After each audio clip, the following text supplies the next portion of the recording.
Whoever coined the term, "it's a man's world," has never met this woman. This is the century of us. This is the century of women. A powerful force in her native Turkey, a mover and shaker across the globe. She runs a multi-billion-dollar family empire that dates back generations. For her, it's more than just a job. It was my duty to carry the flag.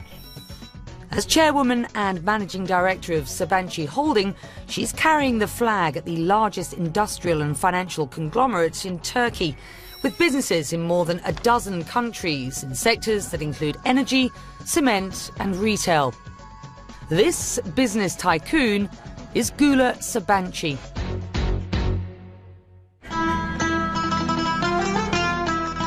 In Turkey, the name Sabancı is among the most recognisable. The family's financial prominence began in the early part of the 20th century, in the city Anatolia. The textiles business was among their first enterprises. Today, the maritime city Istanbul is the global backdrop for the Sabancıs. The family name has also come to symbolise education, philanthropy and an appreciation of the arts. What a collection. Yes. I mean, this is Isn't remarkable. this beautiful? Gula, I didn't even know that there were this many Monets in the world. Yes, they exist. I met Gula Sabancı at the Sakip Sabancı Museum in Istanbul. It was once the family's summer home. It's remarkable. 2002, this became a museum, right? Yes, my late uncle, Mr. Sakip Sabancı, was alive at that time, and we named it under his name because he has donated his two collections. Sabancı's uncle is a legend in the family. He was the force behind the company's growth over several decades. After he died, Gula Sabancı took over the top job back in 2004.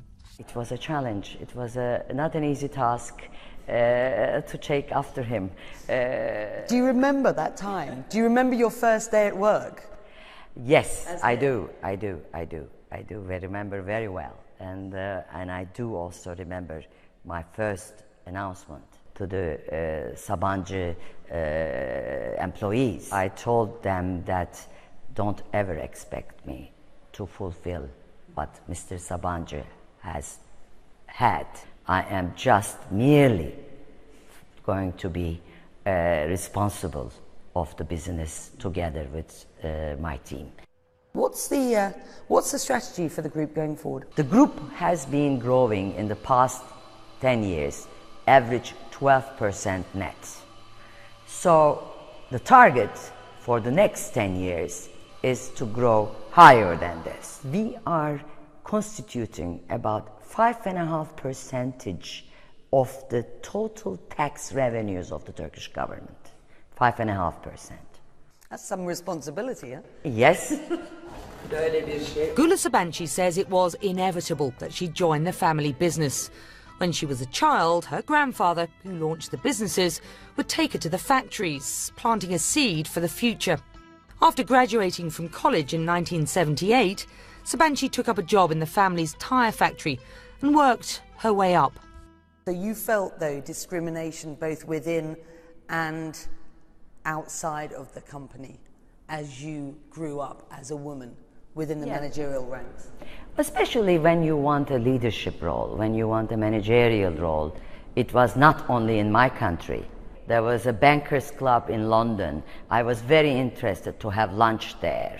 And they said, no, we can't go. Was there no women bankers in 85, 86 in UK?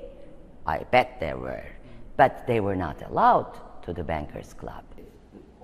Sabancı says no matter what she's confronted, she approaches it simply with this. God give me the courage to change the things I can change. God give me the patience to accept the things I cannot change, and give me the wisdom to know the difference. This is my motto in life. Another powerful conviction is her commitment to helping young girls. One of the ways is through her work with Girls Not Brides, an organisation fighting against child marriages. It is the girls' human rights, very basic human rights, that they should have the opportunity to study until 18 years old. We'll learn more about Gula Sabanci in the coming weeks.